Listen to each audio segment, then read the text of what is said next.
Kevin. Stephen. As you know, we've been asked to appear on BBC Radio Somerset and talk about this little podcast of ours.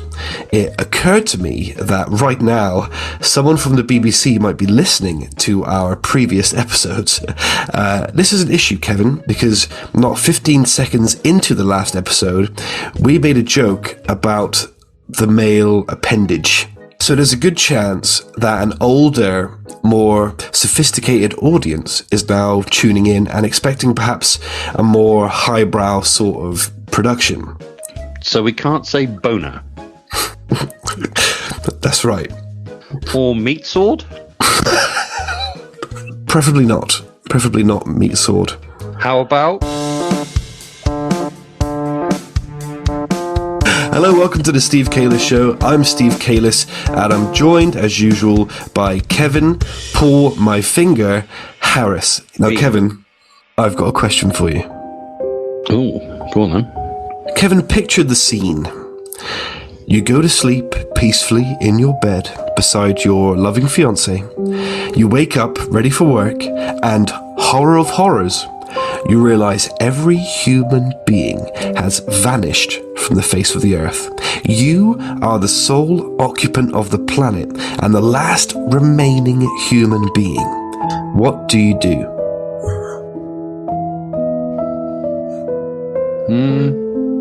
I think I'd travel to London.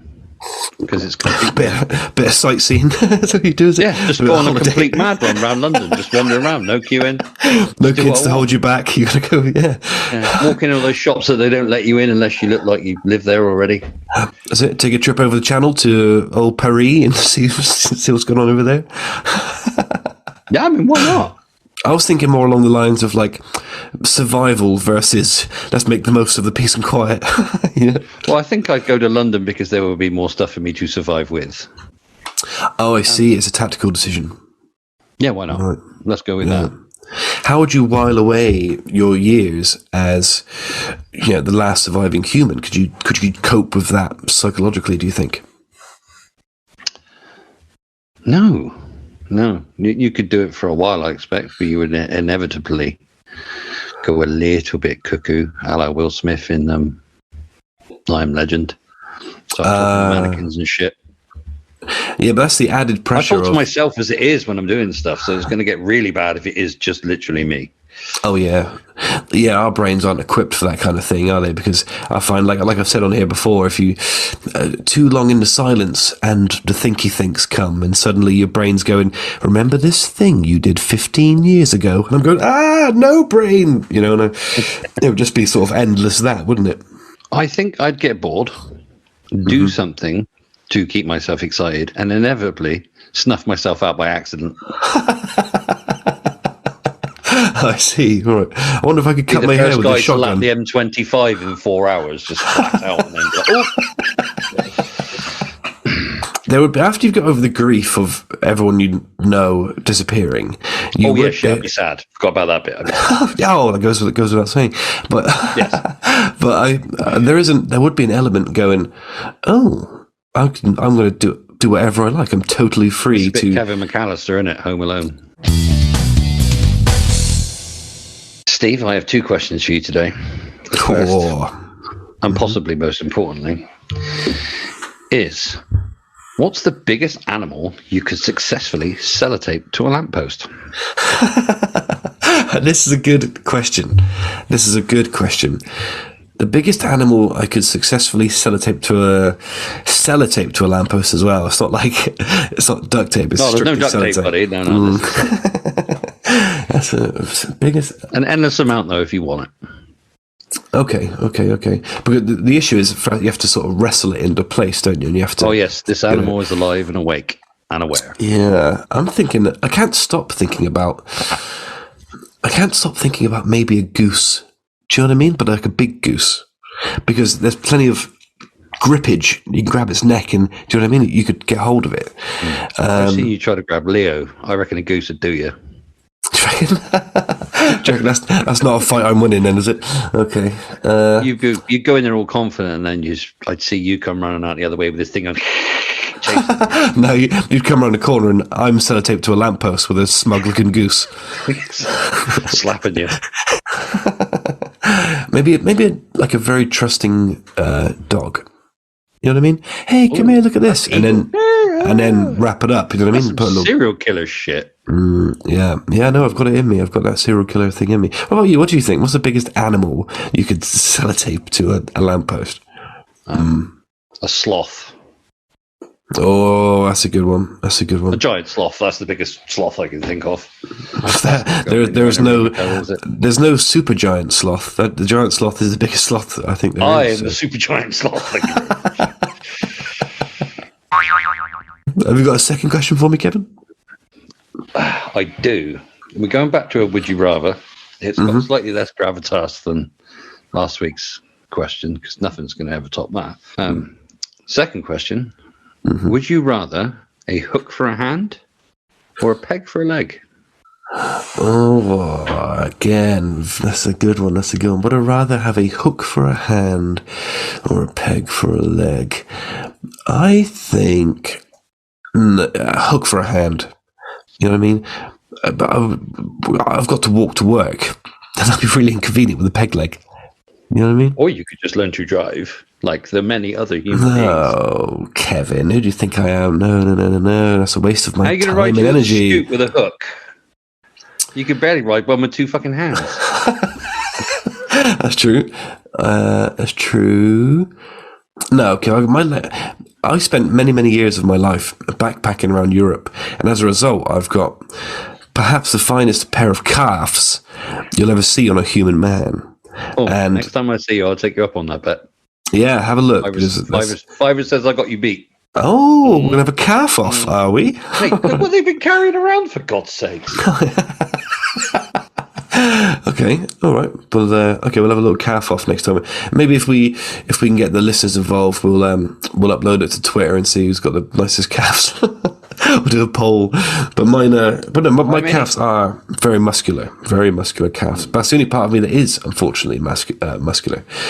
So I couldn't have a peg leg because I just love my calves and my legs are very strong and beautiful. Hairless legs. That's because they rub against your trousers. Same as mine. It's that, I think, and a distinct lack of testosterone. That's preventing me from having hairy legs. You are naturally unhairy, aren't you? Yeah, there's nothing. Look, even on my chest, that it's tattooed, but there's a little tuft here. You know what I mean? That's as hairy as it gets. My back is smooth, man. There's nothing on there. Oh no, silverbacky. Yeah, you're a grizzly bear.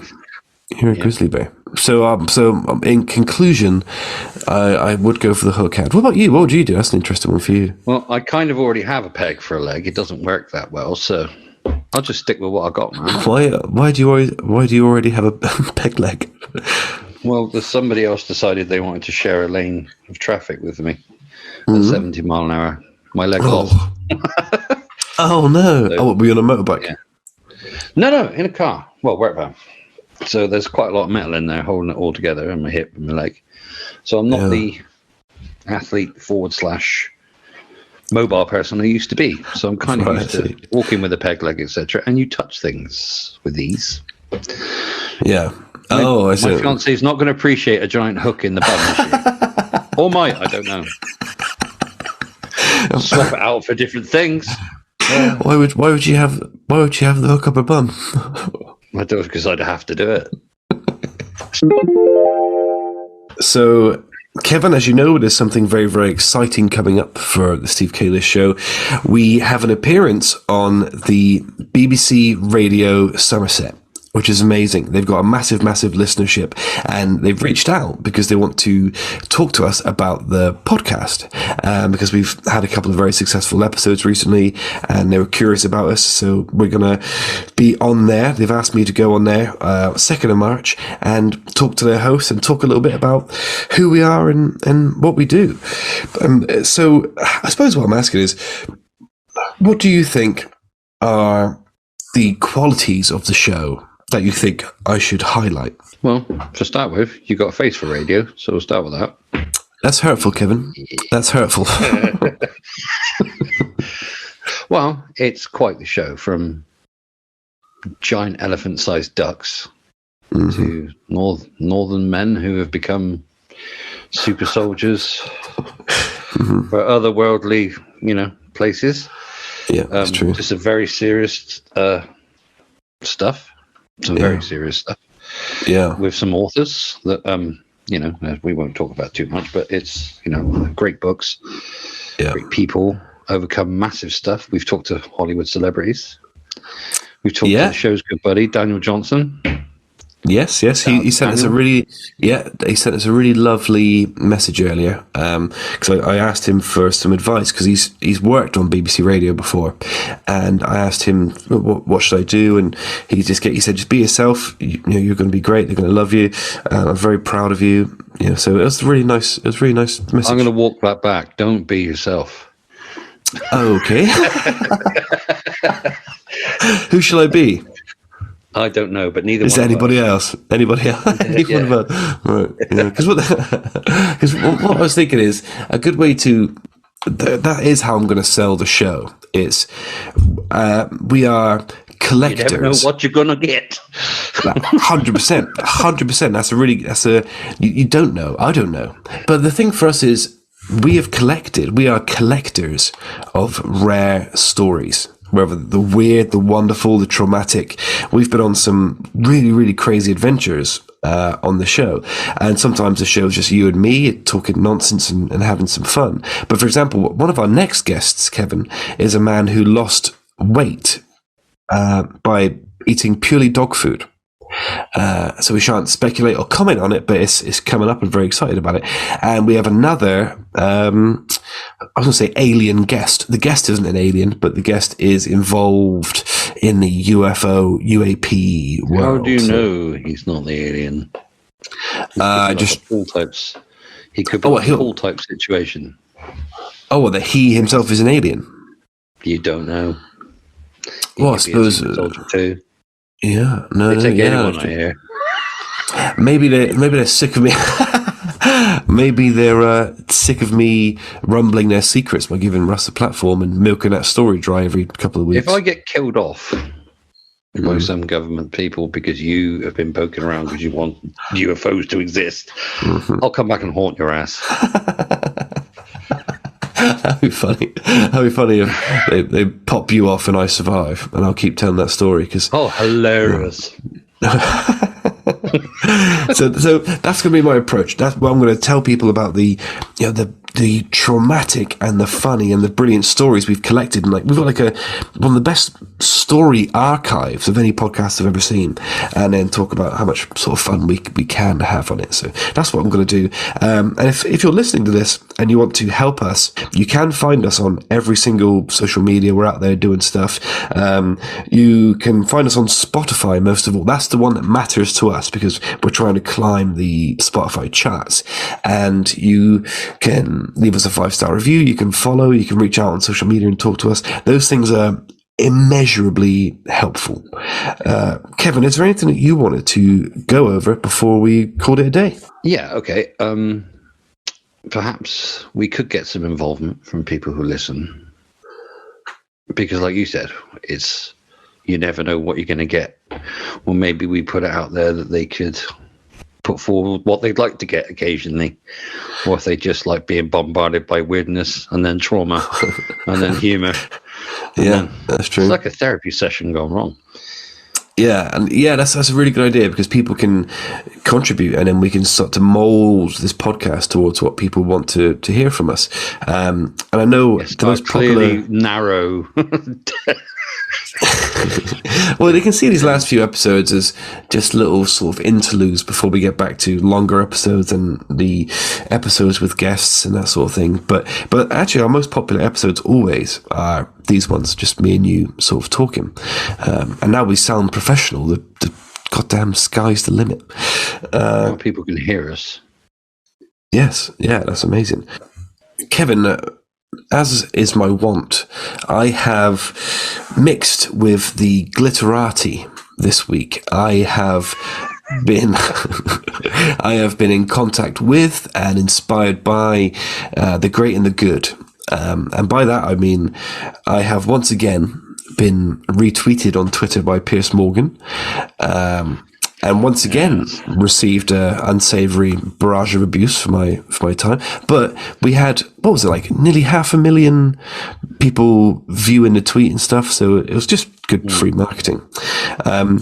The YouTuber, Max Fosh, who I highly recommend to you, you'd really like him. He's in my opinion, Max Fosh is the best YouTuber in the country. He watched one of our YouTube videos and then commented on underneath it and said, good luck with the podcast. And for some reason, Kevin Hart saw our Instagram story again. Always good. We like that. Yeah. Well, I too have been mixing with the glitterati of YouTube, and as our demographic appears to be a certain age of people, I'm going to assume that quite a few of them may like to fish. So I'd like to push people in the direction of the Dorset Carper on YouTube. Don't you dare. Don't you dare. Our good friend Lee White. What the hell are you promoting that man on this podcast for? Because I've known him since I was like 10 years old, man. Or 12 years old. Oh, fine. The reason that I've done this is because Lee will put this out. So he's like, look, I'm famous. And we get retweeted by Lee. We meet his people. Right, I see. Right. The greasing of palms. If I'm being honest, I was very upset by how good Lee's videos are. He is he's frustratingly charismatic.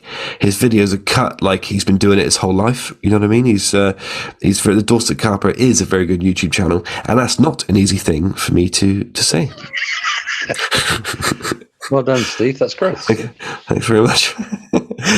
So, Kevin, my Mac is telling me that it's time to go, and so is Zoom. So, as always, it's been an absolute pleasure, and I shall see you again next week, hopefully. Yep. Take it easy, buddy. Au revoir.